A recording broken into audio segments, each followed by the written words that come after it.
I can't tell you how happy I am that this is back. Bloomsday in person. And I'm down there Sunday morning looking forward to running with the rest of my friends and family from the inland Northwest and really all across the United States. There he is, ladies and gentlemen, Jon Neill, the race director for Bloomsday, who shepherded us through 2 years of COVID and virtual racing. And man, what does it feel like to you to know that you get to be the director now for the first race back in person? Oh, been waiting for this moment for 3 years. 3 years. And it couldn't come quick enough. So excited for Sunday. So excited to be putting on a road race on the streets of Spokane. It's been a long while since we've done it.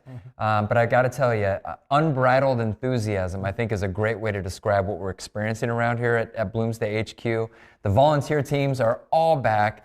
They are wildly excited, and we've got all the equipment ready and ready to put on a road race in downtown Spokane. Okay, so I would suspect, though, coming off 2 years of not racing and, still folks with some concerns, we all get that. So where are we at registration-wise for this year's Bloomsday? Yeah, as we stand here right now, we've got 27,500 that are signed up, which is about 22.5 in-person registration, and then 5,000 in virtual. Oh, I love that. Yes, it's a great number, and couldn't be more pleased with it. And whether it's 5,000, whether it's 10,000, we'll take it, and we look forward to a finish on the bridge. This is fabulous, and I love the fact that you've got over 20,000 people now that said, "Hey, I am going to get down there and support this race." And of course, we're going to build it back up, I would suspect, to the same numbers it had pre-COVID, which is great. But this would probably take us to about, what, the 1980-ish About kind that, of numbers? Yep, when we had that many participants.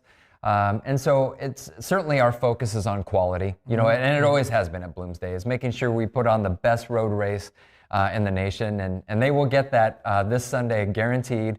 And most certainly, what to expect for Bloomsday: the usual bells and whistles. Yeah. So we will have a great elite field set up. We will have finisher shirts, and we can't wait for this. We're out of the mailing business and back in the running business. We'll have finisher shirts waiting for you after you cross the finish line on Maze Street. And then everything you're used to on the course. Those great bands, that are cheering them on with the drum line.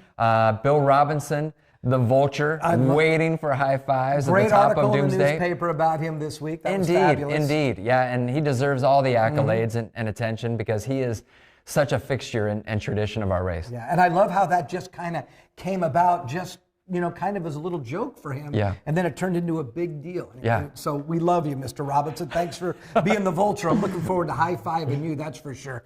Talk about bands. How many bands are you actually going to have on the course? Do you know? Yep, we do. So we'll have approximately like 20 bands that are out there. Some DJs as well. And it ranges. Just the other day, the accordion player came in and said he's excited to be out there on the course and playing music. And we've got drum lines, we've got high school marching bands, we've got garage bands, you name it, we've got it out there. Just things to keep us moving, keep us trucking along the course. And oftentimes those bands are the way we get to the next mile. I think so. Yeah. I love them. And I'm going to go a little slower this year so I can take them in. I'm going to take in all of Bloomsday. Talk about the trade show. It's happening this Friday. We should mention, though, there's a new way to get your runner number. There is. And we've streamlined the process this way. And what our anthem is for this year is know your number. Okay. And that number is your bib number that you were assigned when you registered. And there's a couple of different ways to get that bib number. The first is on the email receipt that you received when you registered. It will have your bib number on it. The other way to do it is through our bib number lookup on our website. And so just go into our website, click on the link for the bib number lookup. You enter in your name, it will spit out your bib number. And that's what you need to know when going down to the convention center. Because when you arrive, we will have tables that are set up and organized by bib number in different ranges. And so you simply say, hey, I'm bib number 10,233. So I look for that sequence, and it's easy as that. Then you pick up your race number. Great. I don't have to tell people how old I am anymore. Yeah. I was starting to go to the end of the line, the end of the tables. You know? Absolutely. So I like this a little bit better now. That's and good. what everyone can look forward to as well is that sometimes that's their favorite process, because we have an incredible group of volunteers that come out. And that same robust, energetic, smiling group of people will be waiting for us all when we go to pick up our bib numbers. And we should say the trade show is Friday and Saturday. That's correct. And you can still register for Bloomsday up until Saturday. Until Saturday, yeah. right. So you go to bloomsdayrun.org. You can sign up online, or you can come down to the convention center and sign up there. Sign up is $35 if you do it by Thursday, and then on Friday and Saturday it's $50. Okay, do we know who's in the elite field yet? Your elite runners? Not yet. Okay. Even I don't know who's in the elite field. Our elite athlete coordinators, David Gregg and Andy LaFries, will announce our elite field at 11 a.m.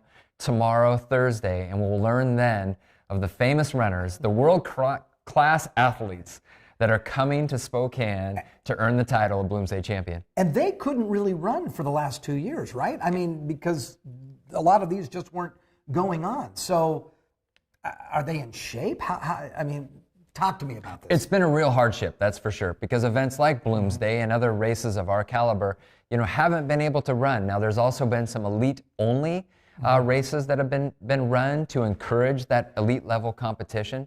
But certainly, the results that have come through for those races and those events where they have been able to compete, the times have been off the chart. And so what you can expect is that you will have very fit athletes that are coming to Spokane that will blow the doors off our race. Maybe one of the smaller Bloomsdays we've seen in the last 10 years, but maybe one of the fastest. Could be. Gosh, that is absolutely great. We've gone through 2 years of a health issue, pandemic, and now we're getting at the end of it, and we get to celebrate that with a classic fitness event here in the Inland Northwest known as Bloomsday, a day that celebrates health. And it couldn't be more fitting. We're coming to the end of the pandemic. We've been through these challenging 2 years. And Bloomsday, has always been about emerging from winter, new beginnings, the fresh start, the celebration of the coming of spring. And so when you think about Bloomsday and our timing now for the spring, and we're all taking that step forward, literally, on our Bloomsday course, that's the part that just makes me smile every day, that here it is. There couldn't be a better way for us to emerge from all of this than Bloomsday. Here's to new beginnings. New beginnings. Well, Jon Neill, thanks for getting us through 2 years of this. And now we are back, and I'm telling you, I will never take Bloomsday for granted ever again. Always going to be there. And I thank you for everything you and the staff are doing, and looking forward to being down on the course and seeing everybody at the trade show on Friday and Saturday.